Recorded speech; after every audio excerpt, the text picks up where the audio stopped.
दूर देश का रहने वाला आया, आया देश पर आए। दूर देश का रहने वाला आया, आया देश पर आए। मन से मन की पूछ रहा है, मन से मन की पूछ रहा है, अपना भेद छुपाए। दूर देश का रहने वाला आया, आया देश पर आए। दूर देश का रहने वाला आया। देख उसे एक पेड़ से मैना बोली, देख उसे एक पेड़ से मैना बोली। क्या आओ आओ मुसाफिर, बोलो अपनी बोली मुसाफिर, बोलो अपनी बोली। क्यों इतने घबराए, क्यों इतने घबराए। टूटा घोंसला बना रही हूँ, बना सको तो बुला रही हूँ। क्यों न हाथ बटाए, क्यों न हाथ बटाए। दूर देश का रहने वाला आया, आया देश पर आए। दूर देश का रहने वाला आया। भूला मुसाफिर रूठ गया, हाँ रूठ गया, दिल तोड़ दिया। भूला मुसाफिर रूठ गया, हाँ रूठ गया, दिल तोड़ दिया। पाया था एक राज फूल से छोड़ दिया, फिर लेने को हम आए। दूर देश का रहने वाला आया, आया देश पर आए। दूर देश का रहने वाला आया।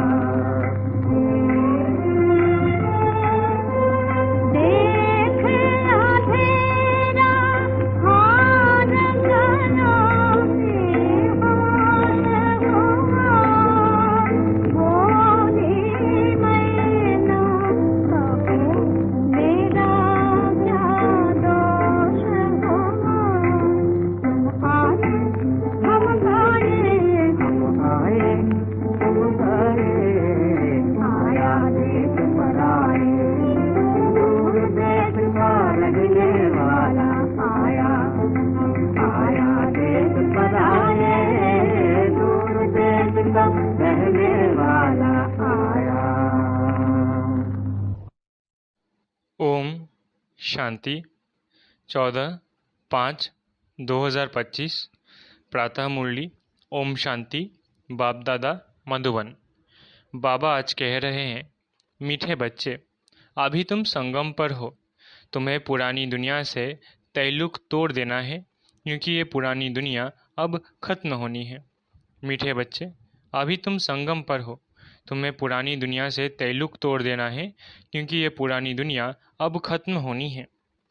प्रश्न, संगम की कौन सी विशेषता सारे कल्प से न्यारी है? उत्तर, संगम की ही विशेषता है, पढ़ते यहाँ हो, प्रारब्ध भविष्य में पाते हो। सारे कल्प में ऐसी पढ़ाई नहीं पढ़ाई जाती जिसकी प्रारब्ध दूसरे जन्म में मिले। अभी तुम बच्चे मृत्यु लोक में पढ़ रहे हो, अमर लोक के लिए, और कोई दूसरे जन्म के लिए पढ़ता नहीं। गीत, दूर देश का रहने वाला। ओम शांति। दूर देश का रहने वाला कौन? ये तो कोई भी जानते नहीं। क्या उनको अपना देश नहीं है जो पराये देश में आए हैं? वो अपने देश में नहीं आते हैं। ये रावण राज्य पराया देश है ना। क्या शिव बाबा अपने देश में नहीं आते हैं? अच्छा, रावण का परदेश कौन सा है और देश कौन सा है? शिव बाबा का अपना देश कौन सा है, पराया देश कौन सा है? फिर बाप आते हैं पराये देश में, तो उनका देश कौन सा है? अपने देश की स्थापना करने आते हैं, लेकिन क्या वो अपने देश में खुद आते हैं? एक दो ने सुनाया। अच्छा, इस पर सब विचार सागर मंथन करना, ये बहुत समझने की बात है। रावण का पराया देश बताना बहुत सहज है। राम राज्य में कभी रावण आता नहीं। बाप को रावण के देश में आना पड़ता है, क्योंकि रावण राज्य को चेंज करना होता है। ये है संगम युग। वो सतयुग में भी नहीं आते, कलयुग में भी नहीं आते, संगम युग पर आते हैं। तो ये राम का भी देश, रावण का भी देश। इस किनारे राम का, उस किनारे रावण का है। संगम है ना। अभी तुम बच्चे संगम पर हो, न इस तरफ न उस तरफ हो। अपने को संगम पर समझना चाहिए।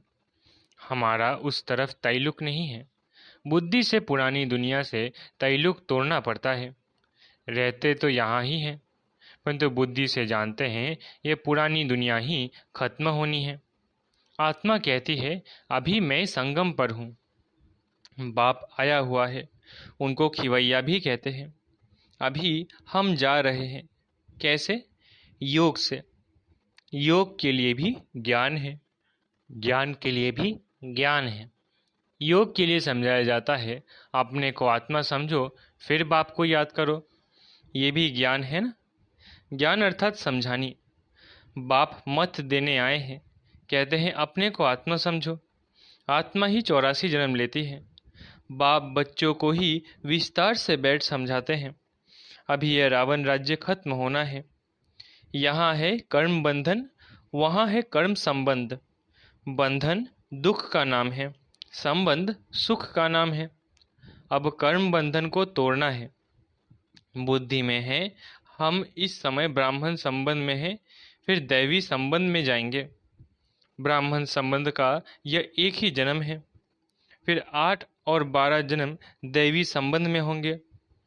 ये ज्ञान बुद्धि में है, इसलिए कलयुगी छीछी कर्म बंधन से जैसे ग्लानि करते हैं। इस दुनिया के कर्म बंधन में अभी रहना नहीं है, बुद्धि मिलती है। ये सब है आसुरी कर्म बंधन। हम भी गुप्त एक यात्रा पर है। ये बाप ने यात्रा सिखलाई है। फिर इस कर्म बंधन से न्यारे हो कर्मातीत हो जाएंगे। ये कर्म बंधन अब टूटना ही है। हम बाप को याद करते हैं कि पवित्र बन, चक्र को समझ, चक्रवर्ती राजा बने। पढ़ रहे हैं, फिर उनका एम ऑब्जेक्ट प्रारब्ध भी चाहिए ना। तुम जानते हो हमको पढ़ाने वाला बेहद का बाप है। बेहद के बाप ने हमको 5000 वर्ष पहले पढ़ाया था। ये ड्रामा है ना। जिनको कल पहले पढ़ाया था उनको ही पढ़ाएंगे, आते रहेंगे, वृद्धि को पाते रहेंगे। सब तो सतयुग में नहीं आएंगे, बाकी सब जाएंगे वापिस घर। इस पार है नर्क, उस पार है स्वर्ग। उस पढ़ाई में तो समझते हैं हम यहाँ पढ़ते हैं, फिर प्रारब्ध भी यहाँ पाएंगे। यहाँ हम पढ़ते हैं संगम युग पर। इनकी प्रारब्ध हमको नई दुनिया में मिलेगी। ये है नई बात। दुनिया में ऐसे कोई नहीं कहेंगे कि तुमको इसकी प्रारब्ध दूसरे जन्म में मिलेगी। इस जन्म में अगले जन्मों की प्रारब्ध पाना है। यह सिर्फ इस संगम युग पर ही होता है। बाप भी आते हैं संगम युग पर। तुम पढ़ते हो पुरुषोत्तम बनने के लिए। एक ही बार भगवान ज्ञान सागर आकर पढ़ाते हैं नई दुनिया अमरपुरी के लिए। ये तो है कलयुग मृत्युलोक। हम पढ़ते हैं सतयुग के लिए, नरकवासी से स्वर्गवासी होने के लिए। ये है पराया देश, वो है अपना देश।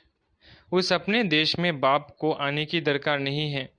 वो देश बच्चों के लिए ही है। वहाँ सतयुग में रावण का आना नहीं होता है। रावण गुम हो जाता है। फिर आएगा द्वापर में तो बाप भी गुम हो जाता है। सतयुग में कोई भी उनको जानते नहीं, तो याद भी क्यों करेंगे। सुख की प्रारब्ध पूरी होती है तो फिर रावण राज्य शुरू होता है। इनको पराया देश कहा जाता है। अभी तुम समझते हो हम संगम युग पर है। हमको रास्ता दिखलाने वाला बाप मिला है। बाकी सब धक्का खाते रहते हैं। जो बहुत थके हुए होंगे, जिन्होंने कल पहले रास्ता लिया होगा, वो आते रहेंगे। तुम पंडे सबको रास्ता बताते हो। यह है रूहानी यात्रा का रास्ता। सीधा चले जाएंगे सुखधाम। तुम पंडे पांडव संप्रदाय हो। पांडव राज्य नहीं कहेंगे। राज्य न पांडवों को न कौरवों को है। दोनों को ताज नहीं है। भक्ति मार्ग में दोनों को ताज दे दिया है। अगर दे भी तो कौरवों को लाइट का ताज नहीं देंगे। पांडवों को भी लाइट नहीं दे सकते, क्योंकि पुरुषार्थी है। चलते चलते गिर पड़ते हैं, तब किसको देवे? इसलिए ये सब निशानी विष्णु को दी है, क्योंकि वो पवित्र है। सतयुग में सब पवित्र संपूर्ण निर्विकारी होते हैं। पवित्रता की लाइट का ताज है। इस समय तो कोई पवित्र नहीं है। सन्यासी लोग कहलाते हैं कि हम पवित्र है, तो दुनिया तो पवित्र नहीं है ना। जन्म फिर भी विकारी दुनिया में ही लेते हैं। ये है रावण की पतित पूरी। पावन राज्य सतयुग नई दुनिया को कहा जाता है। अब तुम बच्चों को बाप बागवान कांटों से फूल बनाते हैं।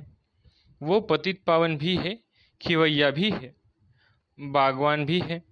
बागवान आए हैं कांटों के जंगल में। तुम्हारा कमांडर तो एक ही है।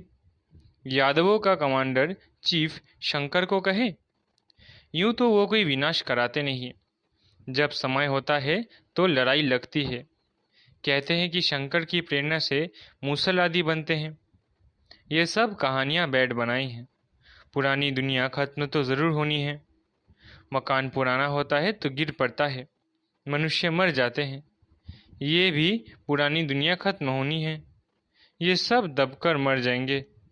कोई डूब मरेंगे, कोई शौक में मरेंगे।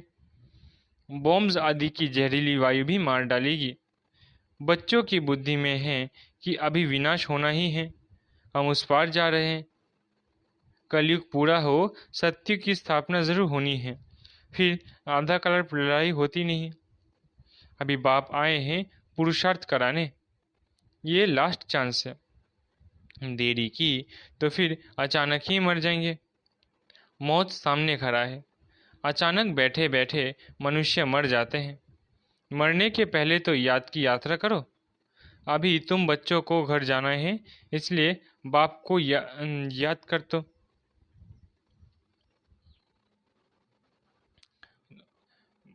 इसलिए बाप कहते हैं बच्चे घर को याद करो, इससे अंतमति सो गति हो जाएंगी, घर चले जाएंगे। परंतु सिर्फ घर को याद करेंगे तो पाप विनाश नहीं होंगे।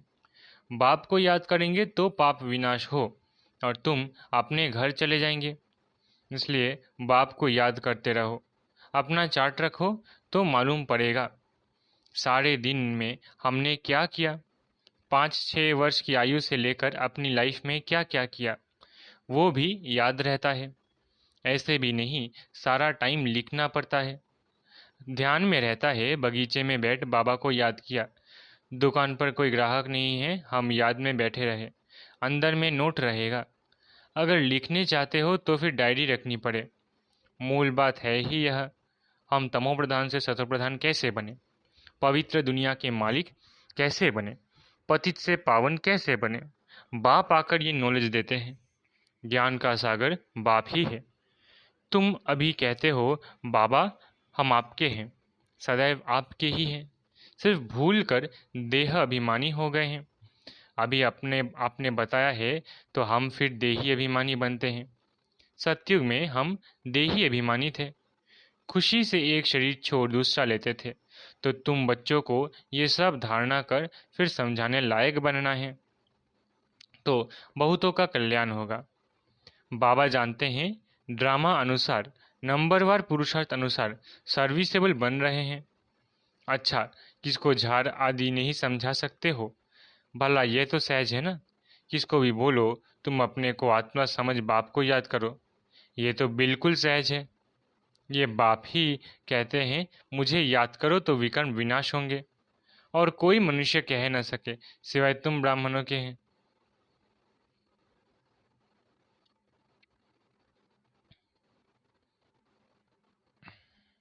और कोई न आत्मा को न परमात्मा बाप को जानते हैं। ऐसे ही सिर्फ कह देंगे तो किसको तीर लगेगा नहीं। भगवान का रूप जानना पड़े। ये सब नाटक के एक्टर्स है। हर एक आत्मा शरीर के साथ एक्ट करती है। एक शरीर छोड़ दूसरा ले फिर पार्ट बजाती है। वो एक्टर्स कपड़े बदली कर भिन्न भिन्न पार्ट बजाते हैं। तुम फिर शरीर बदलते हो। वो कोई मेल व फीमेल की ड्रेस पहनेंगे अल्पकाल के लिए। यहाँ मेल का चोला लिया तो सारी आयु मेल ही रहेंगे। वो हद के ड्रामा, ये है बेहद का। पहली पहली मुख्य बात है, बाप कहते हैं मुझे याद करो। योग अक्षर भी काम में नहीं लाओ, क्योंकि योग तो अनेक प्रकार के सीखते हैं, वो सब है भक्ति मार्ग के। अब बाप कहते हैं मुझे याद करो और घर को याद करो, तो तुम घर में चले जाएंगे। शिव बाबा इनमें आकर शिक्षा देते हैं। बाप को याद करते करते तुम पावन बन जाएंगे, फिर पवित्र आत्मा उड़ेगी। जितना जितना याद किया होगा, सर्विस की होगी, उतना वो ऊंच पद पाएंगे। याद में ही बहुत विघ्न पड़ते हैं। पावन नहीं बनेंगे तो फिर धर्मराजपुरी में सजाएं भी खानी पड़ेंगी, इज्जत भी जाएगी, पद भी भ्रष्ट होगा। पिछाड़ी में सब साक्षात्कार होंगे, परंतु कुछ कर नहीं सकेंगे। साक्षात्कार कराएंगे, तुमको इतना समझाया, फिर भी याद नहीं किया, पाप रह गए। अब खाओ सजा। उस समय पढ़ाई का टाइम नहीं रहता। अफसोस करेंगे हमने क्या किया, नाहिक टाइम गवाया, परंतु सजा तो खानी पड़े। कुछ हो थोड़ी सकेगा। नापास हुए तो हुए, फिर पढ़ने की बात नहीं। उस पढ़ाई में तो नापास हो फिर पढ़ते हैं, ये तो पढ़ाई ही पूरी हो जाएगी। अंत समय में पश्चाताप ना करना पड़े, उसके लिए बाप राय देते हैं बच्चे अच्छी रीति पढ़ लो। झरमुई झगमुई में अपना टाइम वेस्ट मत करो, नहीं तो बहुत पछताना पड़ेगा। माया बहुत उल्टे काम करा देती है। चोरी कभी नहीं की होगी, वो भी कराएगी। पीछे स्मृति आएगी, हमको तो माया ने धोखा दे दिया। पहले दिल में ख्याल आता फलानी चीज़ उठाऊं, बुद्धि तो मिली है, ये राइट है व रॉन्ग है। ये चीज़ उठाऊं तो रॉन्ग होगा, नहीं उठाएंगे तो राइट होगा। अब क्या करना है? पवित्र रहना तो अच्छा है ना। संग में आकर लूज नहीं होना चाहिए। हम भाई बहन हैं, फिर नाम रूप में क्यों फंसे? देह अभिमान में नहीं आना है। परंतु माया बड़ी जबरदस्त है। माया रॉन्ग काम कराने के संकल्प लाती है। बाप कहते हैं तुमको रॉन्ग काम करना नहीं है। लड़ाई चलती है, फिर गिर पड़ते हैं, फिर राइट बुद्धि आती ही नहीं। हमको राइट काम करना है, अंधों की लाठी बनना है। अच्छे से अच्छा काम है यह। शरीर निर्वाह के लिए समय तो है, रात को नींद भी करनी है। आत्मा थक जाती है तो फिर सो जाती है, शरीर भी सो जाती है, तो शरीर निर्वाह के लिए आराम करने के लिए टाइम तो है। बाकी समय मेरे सर्विस में लग जाओ। याद का चार्ट रखो। लिखते भी है, फिर चलते चलते फेल हो जाते हैं। बाप को याद नहीं करते, सर्विस नहीं करते, तो रॉन्ग काम होता रहता है। अच्छा, मीठे मीठे सीखलधे बच्चों प्रति माता पिता बाप दादा का याद प्यारा गुड मॉर्निंग। रूहानी बाप की रूहानी बच्चों को नमस्ते।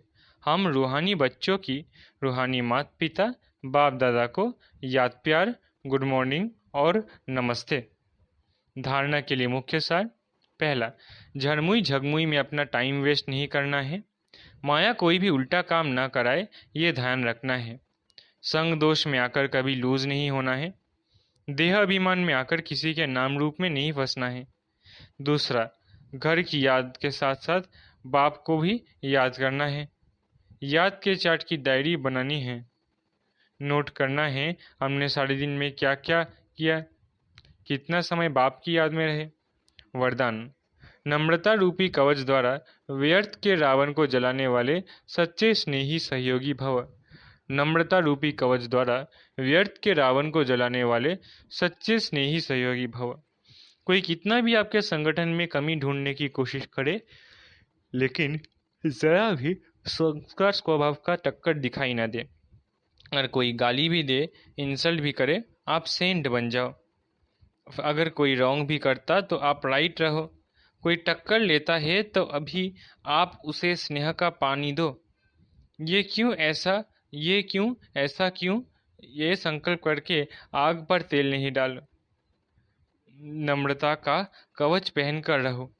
जहाँ नम्रता होगी वहाँ स्नेह और सहयोग भी अवश्य होगा। स्लोगन: मेरेपन की अनेक हद की भावनाएं एक मेरे बाबा में समा दो। स्लोगन: मेरेपन की अनेक हद की भावनाएं एक मेरे बाबा में समा दो। अव्यक्त इशारे: रूहानी रॉयल्टी और प्योरिटी की पर्सनैलिटी धारण करो। रूहानी रॉयल्टी का फाउंडेशन संपूर्ण पवित्रता है। तो अपने से पूछो कि रूहानी रॉयल्टी की झलक और फलक आपके रूप व चरित्र से हर एक को अनुभव होती है। नॉलेज के दर्पण में अपने को देखो कि मेरे चेहरे पर चलन में वो रूहानी रॉयल्टी दिखाई देती है या साधारण चलन और चेहरा दिखाई देता है। अच्छा, ओम शांति। शुक्रिया बाबा।